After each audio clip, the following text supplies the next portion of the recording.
आनंद अवमगी अनुरागा अति चरण सरोज पखारने लगा।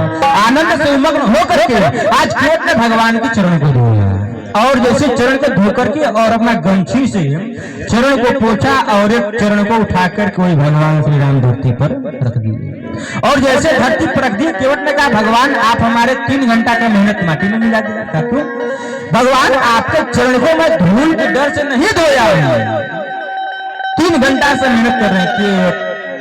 राम जी ने कहा केवट एक बात बताओ का क्या कहा कि एक बात बताओ कि तुमको दया नहीं लग रहा है, तुमको ममता नहीं आ रही है कि राम जी एक पैर पर 3 घंटे से खड़े हैं। अरे राम जी का पैर दर्द करता हुआ नहीं करता होगा। केवट ने कहा भगवान अगर आपका पैर अगर 3 घंटे से अगर दर्द कर रहा है तो वो मेरे ठाकुर आपने कभी उस मनुष्य के बारे में सोची जिसको एक पैर पर पैदा करते हो, क्या उसका पैर दर्द नहीं करता होगा? राम जी ने कहा केवट जिसको मैंने एक पैर पर अगर पैदा किया उसके लिए लाठी का, डंडों का और बैसाखियों का सहारा दिया है और मैं तो बेसहारा खड़ा हूं, मुझे कोई सहारा नहीं है। केवट ने कहा भगवान अगर आपको अगर सहारे की आवश्यकता है तो मेरा मस्तक खाली है, आप सहारा ले सकते हो। जैसे भगवान ने केवट के मस्तक पर हाथ रखे कैसे देवता पुष्प बरसाने लग गए। का क्या काकी बरसी सुमन असकल सियाही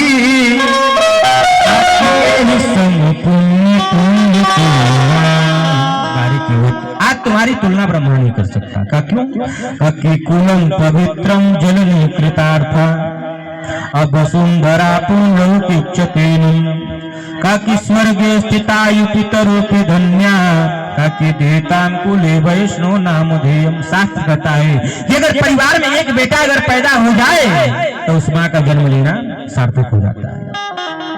एक बेटा परिवार में अगर पैदा हो जाए तो उस माँ का जन्म लेना सार्थक हो जाता है, पूरा परिवार पवित्र हो जाता है, पूरा खानदान पवित्र हो जाता है। इसलिए कि कुलम पवित्रम जननी कृतार्था, पूरा खानदान पवित्र हो जाता है। कब का जब का तब जब एक बेटा भगवान का भक्त पैदा हो जाए तब।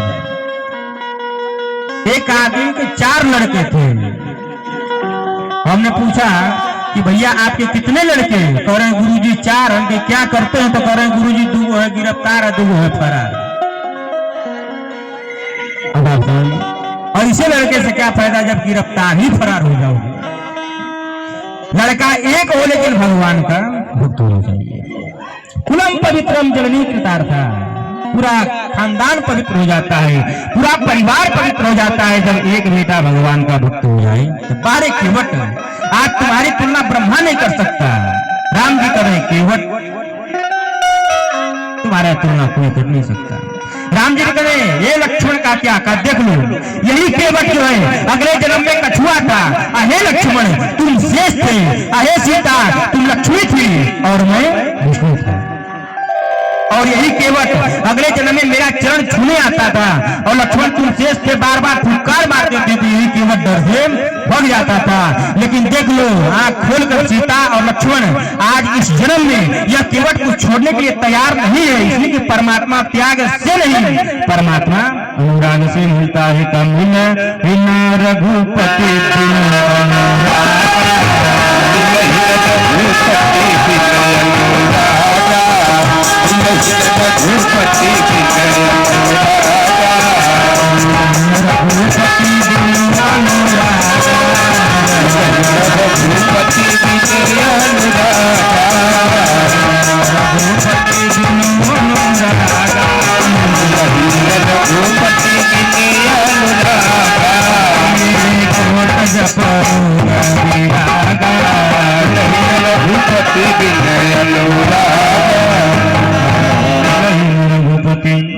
बिनु अनुरागा ताकि किए कूट जपरो गुरुरागा।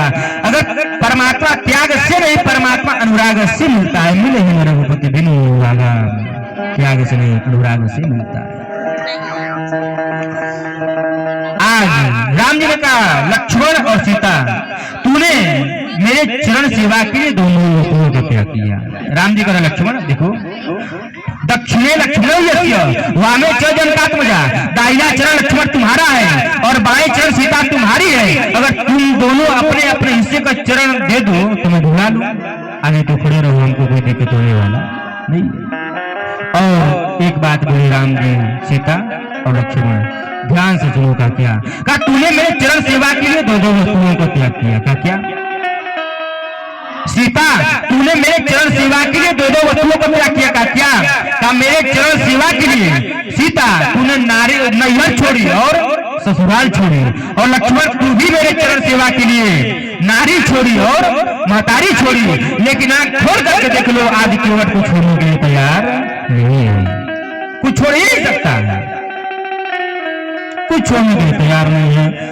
आज आनंद उमग्न होकर के केवट ने भगवान के चरण को धोया, और चरण को धो करके किया क्या का कि पद पखारी जल पान करी, आप सहित परिवार अपितर पार कर प्रभु पुण्य मुदित गयौली पार।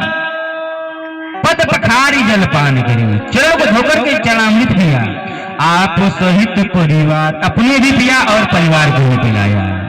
ताकि पितर पार करे प्रभु पुण्य, पितरों को भी उतार दिया। ताकि मुदित गयौली पार, पितरों को भी उतार दिया।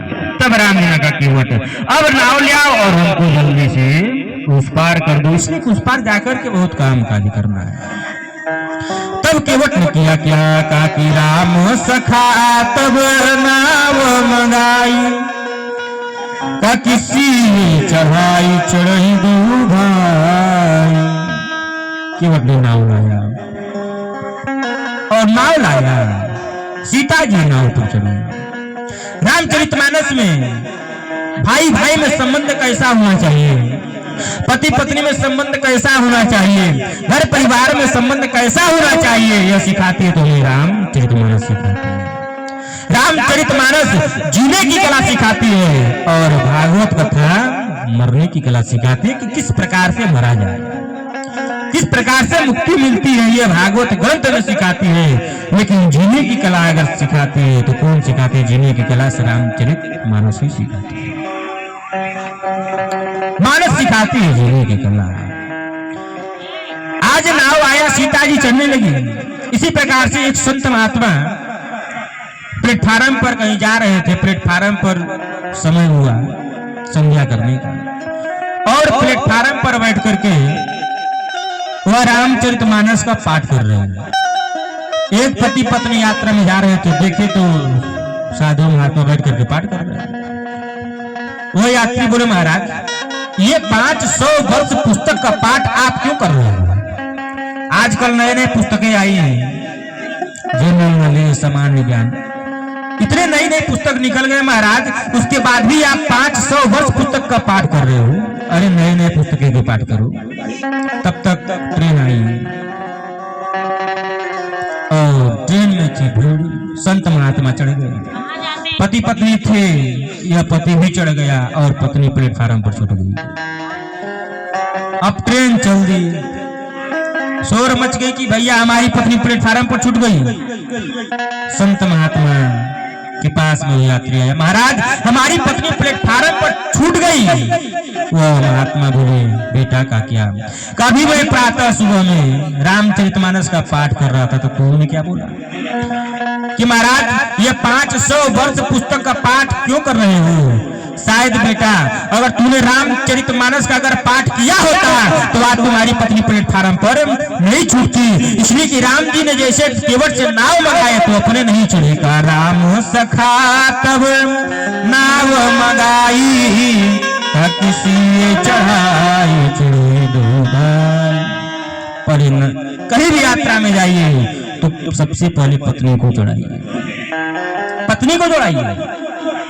एक यात्री इसी प्रकार से जा रहे थे वैष्णो देवी दर्शन करने, हम लोग बैठे थे ट्रेन में, तो कहे गुरुदेव थोड़ा सा घर जाइए तो थोड़ा सा हम भी बैठ जाए, हम भी बैठ जाए। हम कहे कहाँ जा रहे हो? कहे गुरुदेव जा रहे हैं वैष्णो देवी दर्शन करने। हमको वैष्णो देवी कहाँ?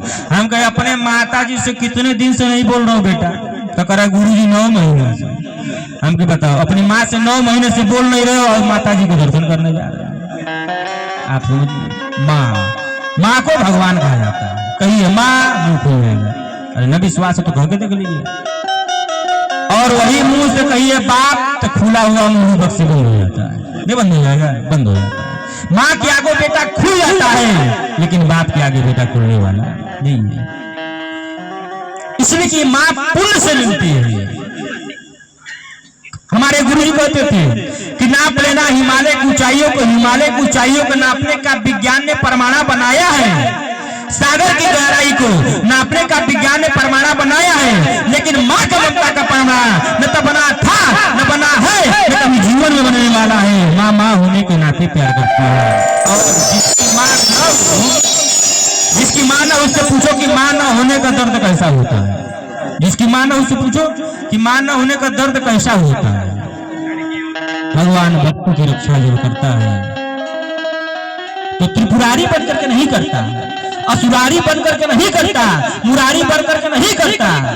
तब कैसे करते हो भक्तों की रक्षा? हमारे भगवान ने कहा दुनिया वालों का क्या कहा, मैं अपने भक्तों की रक्षा असुरारी बन करके नहीं करता हूँ, त्रिपुरारी बन करके नहीं करता हूँ, मुरारी बन करके नहीं करता हूँ। मैं अपने भक्तों की रक्षा करता हूँ तो केवल केवल मुहतारी बन करके करता हूँ। अतिन की रखवारी काकी जीरा बालक राखै महतारी। भगवान भक्तों की रक्षा करता है तो महतारी बनकर भी करता है। आज नाव पर चढ़ गए भगवान। आज केवट ने कहा भगवान अपने चरण को बड़े ढंग से रखिएगा, इसलिए कि आपका जो चरण कमल है भगवान, अगर नाव के अग्र भाग भी अगर टुकड़ा कहीं अगर चरण में गड़ जाएगा भगवान, तुम्हें अपने आप को कभी जीवन में क्षमा नहीं कर पाऊंगा। इसलिए कि आपका चरण इतना मुलायम है, कारण कंज लोचन कंज मुख कर कंज पद कंजारम, इतना मुलायम सुकुमार चरण है भगवान कि मैं अपने आप को कभी जीवन में क्षमा नहीं कर पाऊंगा। आज